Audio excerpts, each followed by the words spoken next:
Both of these folks are involved in the algorithmic trading world, whether they, kind of sift through products or actually build them themselves. Give a round of applause to both of these incredible gentlemen. So can you guys talk a little bit about your backgrounds in algorithmic trading, and then just talk about your background in general, just so folks have an understanding of who you are?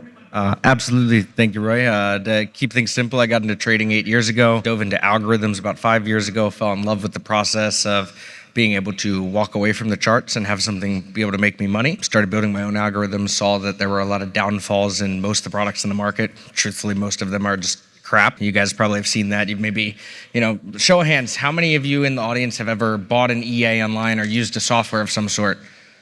All right, raise your hands for how many of you blew an account with that software. All right, yeah, that'll help. So that's what made me passionate about going and developing my own algorithms, my own tools, finding something I could manage my own money with, and that's really what brought me here. So I'm in the same boat. I've been trading for about 10 years, and I wanted to get straight into the automated side because I saw that that's where the edge was. I'm an emotional guy. I'll cry during anything.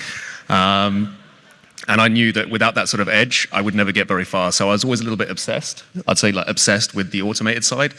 And it was just through loss of patience. There's a huge demand for technology, and as technology is evolving, there's a massive demand for it. So it was just out of my own frustration. I went and thought, screw this. Someone out there is learning this. It might as well be me. So I taught myself how to code from a bedroom, and escalated from there. Started building my own bots. Started getting more and more traction because people want the automated side. It is the future. I don't know what people say, but whether you agree or not, technology is changing. Roy, what you were saying earlier about, technology is changing, and it's changing the way that we're trading. We're no longer trading in the pits anymore. We are now trading from our phones. If you think that doesn't affect the markets, then wake up.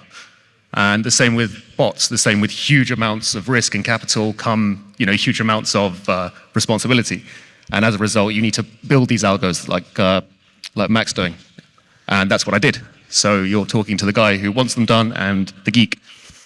Beautiful. Now, if somebody just saw the statistics and they've never bought an EA, and they just saw everybody raise their hand and then raise their hand for the blown accounts, can you explain a little bit about the pros and cons of using EAs, and why is the, let's say, failure rate so high? I would say the biggest failure rate is because people plug in softwares they find online without actually understanding how they work and just expect them to trade for them. The truth is, every algorithm on the market has a way it's meant to be utilized, whether it's fully hands-off or you turn it on and off for different news events. They all have a different functionality. Everybody codes a strategy. If we take it to manual trading, right? If you're a manual trader, you might have a strategy works time and time again, and it only works in this time frame, in this session. But if you want to deploy it in another session, it might lose. It's very similar to algorithms. So I think that's why most people fail to use algorithms. They just don't know how they're intended to be used, and they also don't micromanage them the way they should. Or if they are using a hands-free software, a lot of the times people just juice up the risk because they're not happy with 5 to 7% a month, which the truth is, that's all you really need to get rich. But people out here are trying to shoot for 20, 30, 40% months, and every single time you're going to end up losing your account. What he said, times 10. Reason being, when you find out that there is the automated side of trading, immediately you see the shortcuts. And with that comes all the people that don't want to get rich quick. They want an automated robot to do that for them, and they want to do that tomorrow. And so as a result, they can find that it's them that's blowing up the account, and they don't understand how it works, so they're just putting up a high lot size. They already want to have tripled their account by tomorrow, and they blow up. And it's not necessarily the bot's fault. It's them playing around with it. And the reason they play around with it is because they don't understand it. If you create your bot from scratch, you know exactly, I'm sure, if something goes wrong, you're like, shit, it was that part, or it wasn't that part. If you buy a bot online and it's a black box and you don't know how it works, you're like, was that trade meant to happen? Was it not? Is it working? Is it not? I think it attracts a certain audience. People, they come to me straight away saying, can you automate my bot? I'm like, sure, do you know how it works? They say no. But I want to make 10% a day. I'm like, okay, no, I can't. And they're like, why are you a coder then? I mean, it sounds like it's the same issue with trading, is that people are trying to always rush the process, except when you offer them a computer that'll do it for them, it sounds like it's just going to be accelerated. And the amount that people are trying to rush is going to be a little bit more aggressive. So then when it comes to, let's say, EAs that do work, or EAs that have a proper risk management system, what are some of the main components of those sorts of technologies? What are the components of a successful EA? Is it the risk management? Is it just whatever somebody's looking for? everything comes down to risk management. How do you handle risk and micromanage risk? Because you can create a highly profitable system, but if something goes wrong, how do you handle the risk and offset the risk?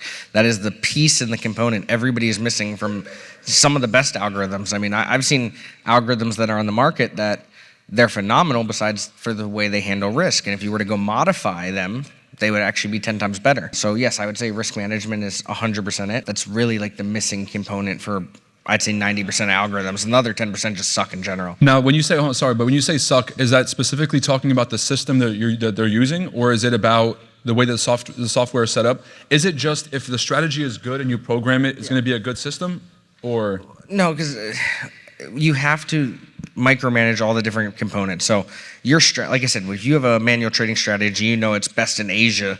Okay, well, you can't run it in New York. So if you're building an algorithm, are you only going to run it in Asia, or are you going to try to make your strategy work in numerous sessions, build any kind of cost averaging or recovery features, hedging features? How advanced are you going to make your strategy to try to add to it? And that's the part where I'm at, is I add to my strategy all the time. I was just backstage telling Mike about a feature I'm adding to my algorithm currently. So we're always adding new features. So it sounds like forcing anything in trading is always going to lead to a disaster. Absolutely. And so if a certain strategy only works in a certain session, trying to get it to work in every other session is only going to hurt. And so that's really good, because I second the same with manual trading. Now, Mike, do you think the same when it comes to what makes a successful algo, for example, or like what are the main components of a successful algo? So you don't want to be greedy straight away. And the reason I say bots are greedy, it's not them, it's how they're programmed. But when you're asking about risk management, one of the biggest settings, or the most important settings, is, dude, how much do you want to risk per trade? And from that, it can affect your drawdown, it can affect your probability. If you want to, the first thing that I recommend is just that it stands the test of time. Even if that test of time is tiny, not the test of time is long, but your returns are tiny. If you want to make better returns, then you just multiply that lot size risk management by 10, by 20, by 30. So that's the most important component, which was what you were saying. The rest of the components, like if you can weather the storm, be it a session, be it an economic climate, be it COVID. If you can withstand that and then carry on trading, the most important thing is the input, which is risk management. And that's why most people screw up all the time, because again, they set that to the highest setting because they think it's a bot. I'm sure in every single one of your bots, there is how much to risk per trade, or if it all goes tits up, how much am I going to lose?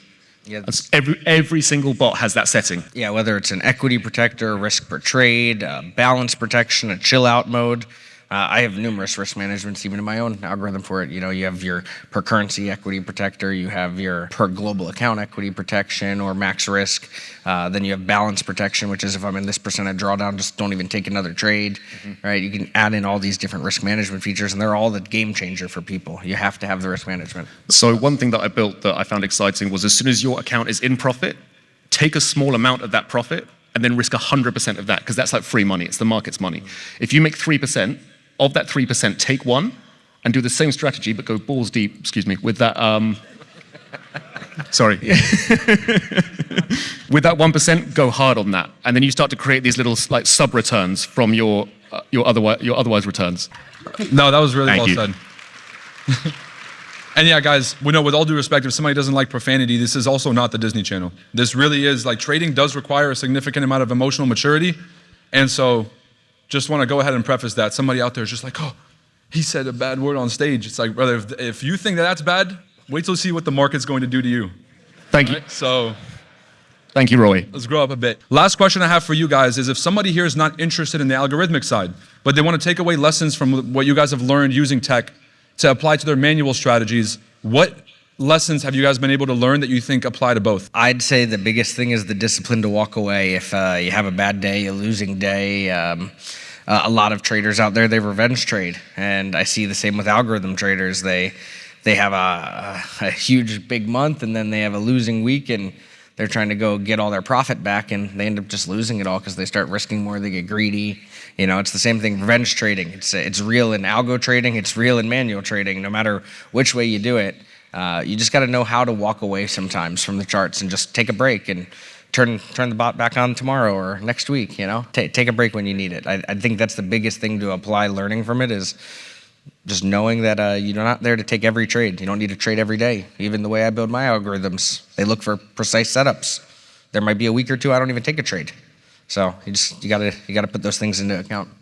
You want to make sure that if you're manually trading or auto trading, that you don't just swap one stress for the other. Some people stress out over a candlestick movement, but then you don't want to swap that by having an automated system, and now you're stressing over a bot, and you're watching the bot in the same way you're watching a candlestick like this, and you're sort of thinking, please, something go right. It's the same thing. You're not in control of it. So just make sure that if you are swapping one for the other, you know how to control the other one as well. I really wish we could keep this going longer. And if you guys want to come and ask them questions, they will be in the expo after this. But I've taken 3 big lessons away. Actually, 1 big lesson away. If you try to rush any process, especially in financial markets, that is what the market is designed for you to do. It's designed to get you enticed to make these short-term decisions so that you can rush decisions, over leverage, over risk, so that the money ends up in the system. And so as long as you guys have a system that you trust, and you're not trying to force it timeline-wise, you're not trying to force it in different sessions that it doesn't belong in, and you can weather the storm of all these different ups and downs economically, you can be successful in the long term. All right, so trust your process, don't rush it, and make sure that you guys are weathering the storms by not going all in when the markets are uncertain. Or really kind of putting your chips off to the side or turning off the algo and getting back in when the market conditions are a little bit more clear. Did I get that down? Yes.